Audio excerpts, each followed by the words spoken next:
So, right now I'm sitting on the bedroom floor of my room, and, I'm making a coffin for one of my pets. Um, you know, I, I'm, I'm finding the situation a bit hard to cope with. I mean, like, I don't think that it'll take me long to get over it, but, like, it's just horrifying to me knowing how much Horatio loved Yoshi. Like, I knew that he loved her as soon as he saw her, as soon as she entered the house. Well, actually no, like, when I first put them together, I had Yoshi at my grandmother's house, and, you know, Horatio was still a juvenile bird at the time. Yoshi's a bit older than him by a few years, and even though he was, like, too young to be interested in mating, he right away he started doing the mating dance for her. And, you know, she was sort of noticing him, but, like, I wasn't ready to see Yoshi mate with another parrot, so I rushed out of the room, and I was, you know, a bit upset. But, yeah, to try to help them to bond, I got this big piece of apple, and I put it between them, you know, because with birds, they bond by eating together. And I thought that, you know, that would help them to bond. And Horatio, like, he started eating the apple, and then when she started joining in with him, he started making these happy little clucking noises. So I just knew he loved her. As soon as he saw her, he did. But she never, I don't think she hated him. Because there were times when she would allow him to regurgitate for her, which is an act of love, and I think there were even times when she regurgitated for him, the other way around. And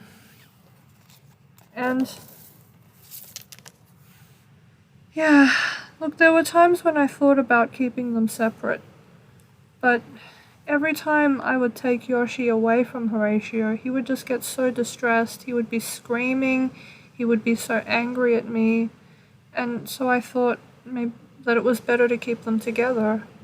And I don't think anyone saw this outcome, you know, no one thought that Yoshi would ever actually kill anyone, never mind Horatio. Yes, in that species, it's not uncommon for the male to get killed by the female. It's actually quite typical.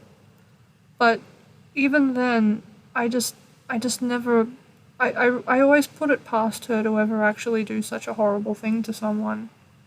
Because I had her so tame. Like, you would have seen in my other videos, she just sits on my shoulder, so benign, so sweet, so innocent, and yet now she's got real blood on her hands.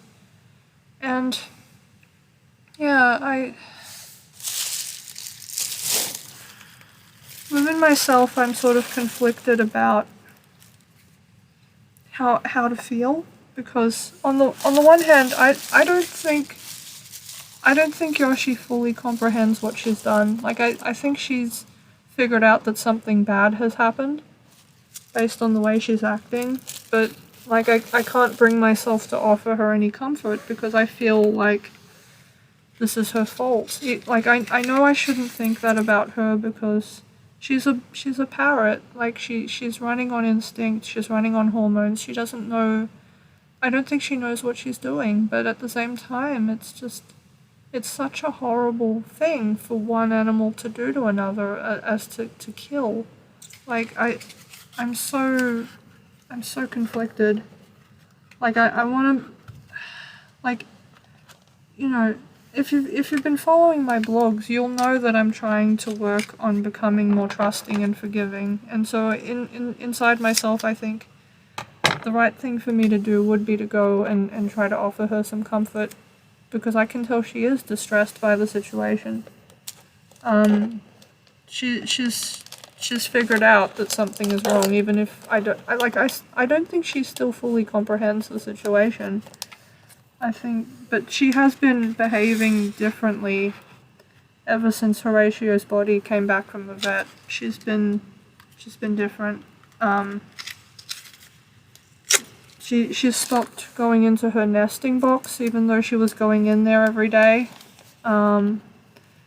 She's been making some strange noises, and some of the noises she's been making sound distressed. It sounds like she's calling for help. I don't I don't know what to do. I just don't know what to do.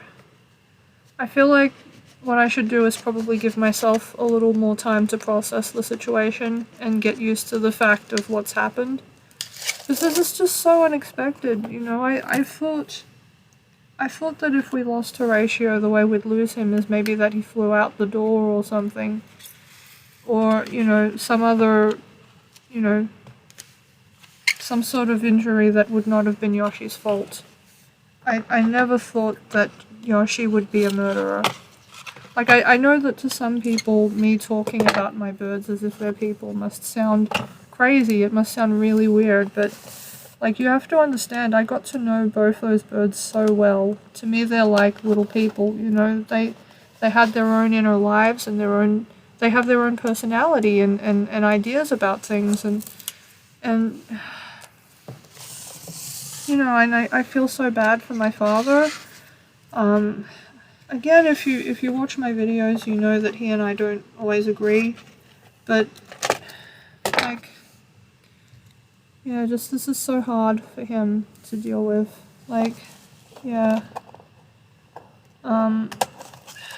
In fact, he isn't ready to bury Horatio yet. He wants to take a few days to get used to it. To what's happened, and then he wants to do it. Which, at first I was really disturbed by. At first my feeling was, the sooner we bury Horatio, the better. That was what I thought at first. But, talking to my father about it, I sort of realized that it's just too soon. It's too soon to do that.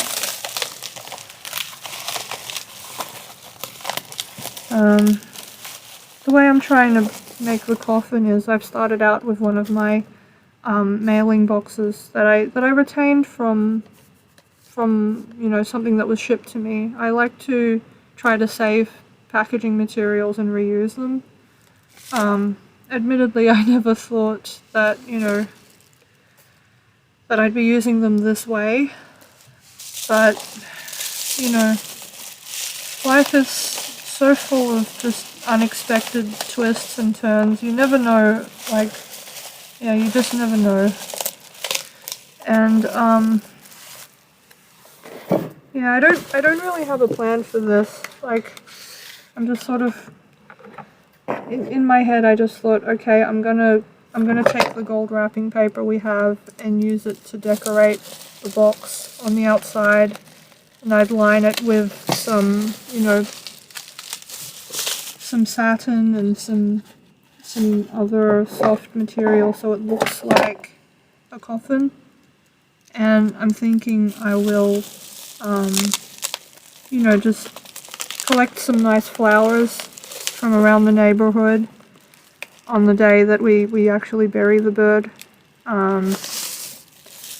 Just use the flowers to decorate the inside of the box. After a few days, I'm expecting that decomp would be pretty bad.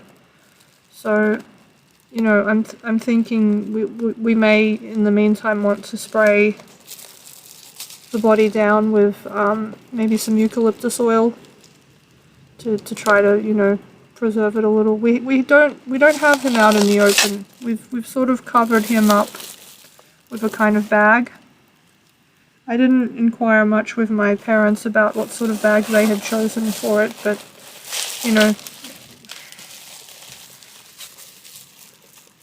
really my main thought is what can be done to make this transition easier for my dad, because my dad's very old, and I think I mentioned in another video, he just has so little joy in his life, like, and my dad, like, I don't think he's tremendously long for this world, you know. I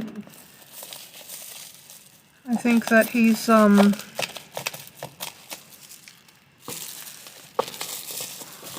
maybe got a few more years on him, and then he's gonna go.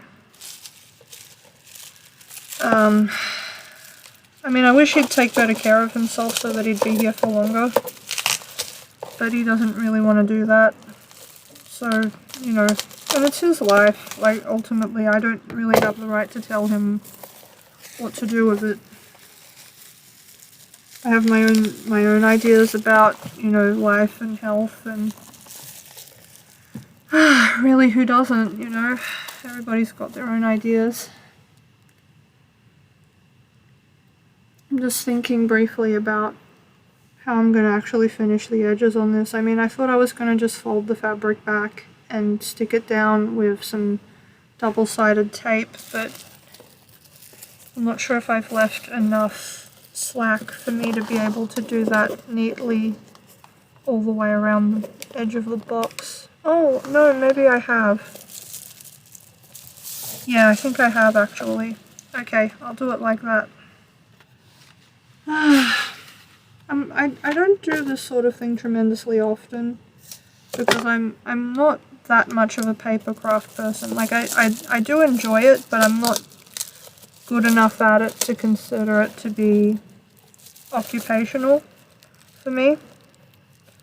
So, you know, I was gifted a book on paper crafts when I was I think in my mid-teens, because my aunt knew that I enjoyed doing paper mache back then. Yeah. I mean, you gotta have your hobbies, right? If you don't have your hobbies, you go insane, and they find you at the top of a building wanting to jump off or something. Dang it. I botched this. I'm gonna put the tape in the wrong place. Let me try that again. Dang. Shoot!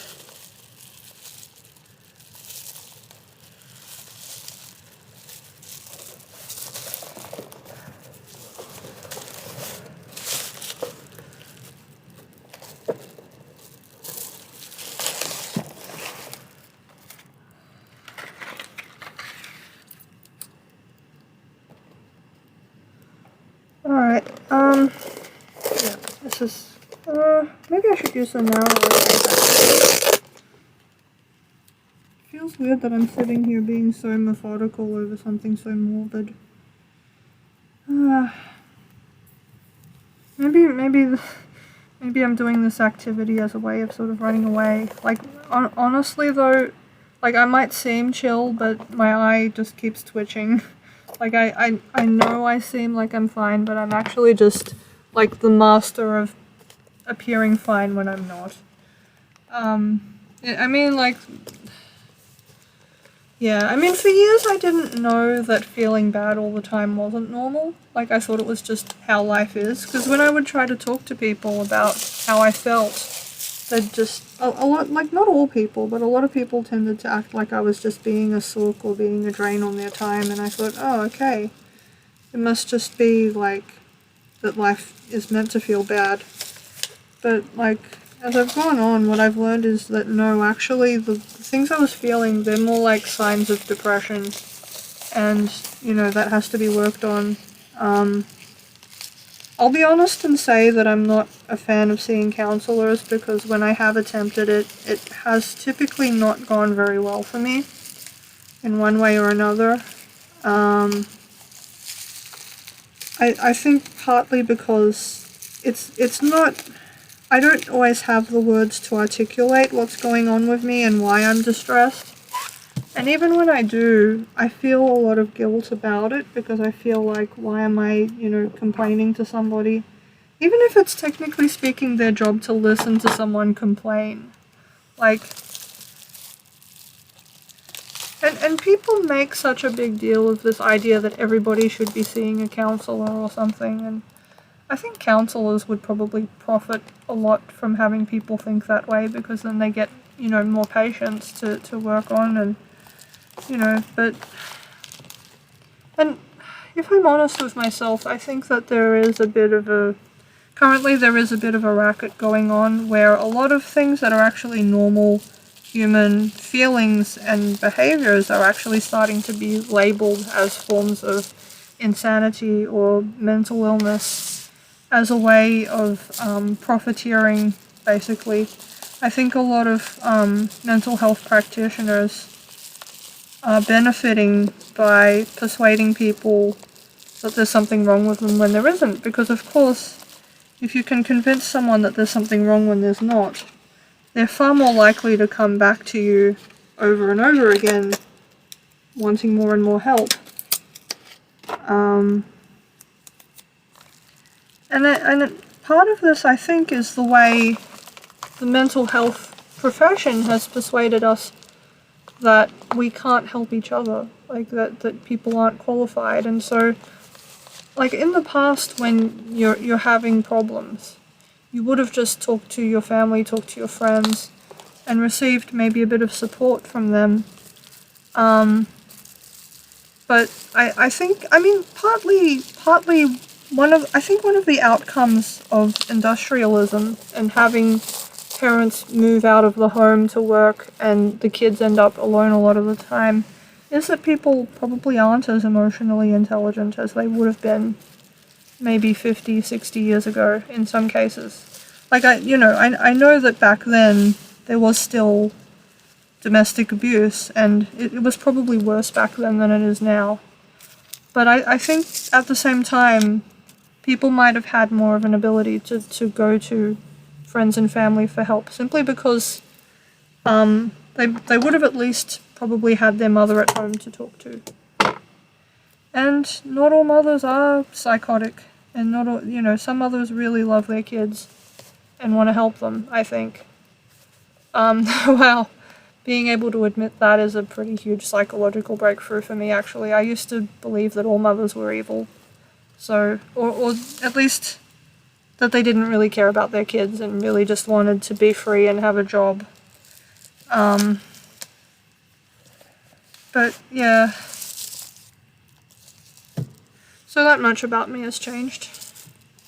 So yeah, this is what I've done. I think that it's like, it's not perfect, but I think that, having something nice to bury Horatio in will probably offer my father a bit of comfort. And yeah, and I feel like being able to properly send Horatio on is something that I need right now too, really. Just like, the times are already so dark. We're living, like, Melbourne is still currently under really tight lockdown, so it's not like I can just right now go out and go for a bike ride or something to clear my mind. It's past 10 p.m, so curfew is in effect, and I have to stay in, and yeah, I mean, I might order some food in, like, yeah, just as a bit of a comfort thing, but no, like, at the same time, I'm thinking already financially I'm in dire straits, so yeah, ordering food in is probably a really, really bad idea for me. Just fudge. It just feels like everything's happening at the same time, but yeah. Like, these things are temporary. Like, eventually lockdowns have to end. And eventually my family's going to get over Horatio, and once lockdowns are over, we may get a new bird. If we do get another male, though, we'll probably keep it separate from Yoshi. Like, I'm thinking, number one, I have to figure out some way to forgive her and to like move past this. And then, like, for a long time I've been thinking that something that's been bad for my mental health is actually having Yoshi living in a separate room from me, because what it means is that I don't have access to her without having to deal with all of the other the more difficult things going on in my home. And I feel like she was just she was a really important part of my life for a long time. Like, she was an important contributor to my mental health, especially when I was living alone in Sydney. So I do need to figure out some way to forgive her. But yeah. Yeah, the basic box is made. Yeah, and I'll collect some nice flowers and leaves and things to decorate the inside with on the day we bury the poor little guy. Just, yeah. At first the thought that he loved her that much and she killed him anyway, like, that was really getting to me. I feel like I've gotten used to it for the most part now. I feel like saying it in a video has sort of helped me to process it. Yeah. It's just crazy. Like, when people have two kids and one murders the other, how are you meant to feel? Like, are you meant to be angry at the one that killed the other? Are you allowed to love them anymore? Or are you obligated to hate them? Like, it's complicated feelings. It's complicated. And, like, yeah. I mean,